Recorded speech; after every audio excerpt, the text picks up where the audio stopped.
I think the times in which we live, many people are recognising as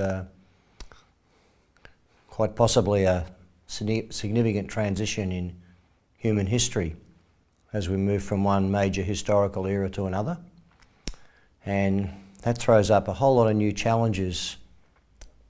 That means that some of the thinking we've used in the past isn't going to be sufficient to deal with these challenges. And ontological coaching is a new way of thinking, a new way of learning that I think offers enormous possibilities for people to help them navigate the challenges they face in their life that are influenced by this background historical transition. I originally came out of a background in education. I worked with teenage students for many years, and a big part of that was working with students that were supposed to have learning and behavioural difficulties, but they were actually very smart. And the school system, I don't think, did a very good job catering to how their brains worked. And I got very interested in ways of how you could communicate with these students to facilitate their learning. And that really piqued my interest in the relationship between different approaches to learning and different approaches to communication. So I studied a whole lot of different areas, and they were very useful. And when I came across ontology, what struck me is how it was such a significant leap forward to other things I'd investigated. And the depth of the material and the substance and the richness that it offered people was something that fascinated me. And when I decided to leave teaching and start up my own business, I realised that the work I'm doing now is still the same. I'm really interested in helping people learn and change, and the role of communication in that.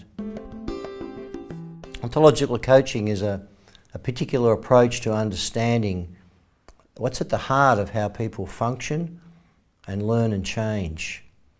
And the way that it approaches it is to recognise that learning and change doesn't just happen conceptually through language, that an integral part of how we function is also emotions and our body, the dynamics of our posture and how we are in our emotions and how we manage ourselves emotionally.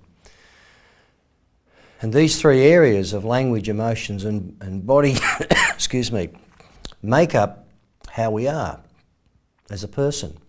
They shape how we perceive the world and our behaviour. And if we're going to help people make significant change, then we've got to address all three areas. And most approaches to change, I think they don't do that. They might focus on one or perhaps two. And ontological coaching is the only approach I've come across that explicitly recognises not just the importance of each area, but the importance of the integration of each of these areas, and that all three need to change if someone is to engage in what we might call sustainable or deep change. It differs from many approaches to coaching because while it focuses on changing behaviour, it goes deeper than that. As we see it, most approaches to change focus on helping people develop new ways of behaving, new forms of communication, and to learn that through skills and strategies. Ontological coaching is particularly interested in whether what's happening in people's perceptions and attitudes is going to allow them to use new skills and strategies. And if we don't address what are often deep-seated perceptions and attitudes, most of which can be out of awareness, then we're going to miss opportunities to help people to change. And so from the ontological perspective, we see that people's way of being, how they're functioning in language, emotions and body, is where their perceptions and attitude live. And this is how we can respectfully work with them to help them discover ways that they can open themselves up, expand their way of being, and find new ways of behaving and communicating that are going to be more beneficial for them and those that they deal with. If I could be so bold as to say, maybe another question is, who wouldn't benefit from it? because anyone who wants support to move forward in some area of their life can benefit from ontological coaching. This can range from senior executives in organisations through to operational people that are working in different areas of organisations, middle managers, senior managers, home life, parents, teachers in schools, social workers, anyone that's involved in supporting other people can benefit from this. And one of my colleagues in Australia has recently started working with performance artists, actors and musicians to support them in bringing out the most of themselves to enhance their performances. So it's a very versatile approach to coaching. It's relevant in a number of ways. It's a personal change methodology, and that of course can help executives and managers change how they're perceiving and behaving. So that's one-on-one executive coaching. It's very applicable. Ontological coaching is also a methodology for leadership improvement,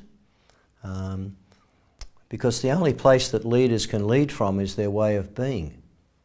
And if people aren't aware of what's happening in their way of being, it can compromise the quality of their leadership. And an important part of being a leader, of course, is to be influential. And sometimes what can be happening in people's quite deep-seated perceptions and attitudes is it's continually compromising the effectiveness of their communication and behaviour and their influencing.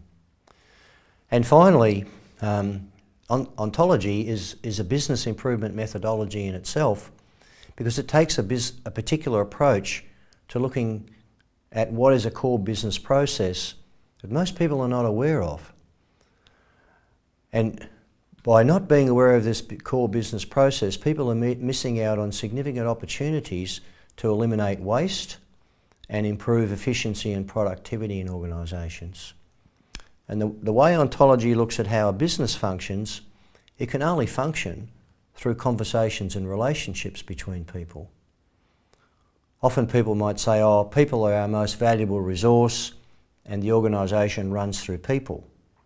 We agree with that, but we go a bit further and say it's not the people, it's the interaction between the people that make the organisation function.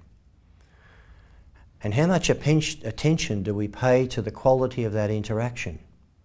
Mainly we only pay attention to that when something goes wrong, and then it's very, very costly.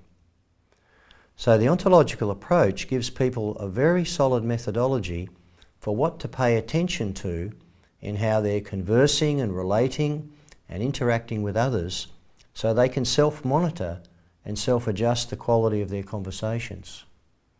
And when you boil it all down, the quality of conversations has a major bearing on what business outcomes are achieved. And so this is what makes this, I think, quite a powerful business process. And when people start to realise that ineffective conversations continually produce a waste of people's time and effort and energy and direct their thoughts into areas that aren't productive, potentially stifle creativity and innovative thinking. So this is the essence of this approach, a very rigorous, precise approach that gives people a very detailed set of tools as to how to pay attention to the way they're engaging in conversations and to self-improve as they use these tools. Coachees can bring whatever is important to them that they would like to make progress on in their life. These may be current problems or issues that they're feeling stuck on, or maybe they are thinking about developing a new direction in life, and an ontological coach can help them explore that direction and how they're going to position themselves to take advantage of that. Or even people that have had some good fortune in their life and they'd like to know how they could adjust to that good fortune and maximise the chance of it working for them and eventually not becoming a difficulty or a problem. So again, there's a range of things that coaches can benefit people with. It's a combination of a number of things. It's a combination of introducing people to the basic areas of knowledge that form ontological coaching, lots of experiential application of that knowledge so that people can relate it directly to themselves in their personal and professional life and begin to apply it in coaching. We do a lot of work around having people be aware of the ways that they use their bodies and how that can be applied in coaching. And we do quite a bit of coaching practice. And in the final day, people get a very detailed set of questions based on what's been covered in the workshop as an important reference point for them to use in quite extensive coaching conversations.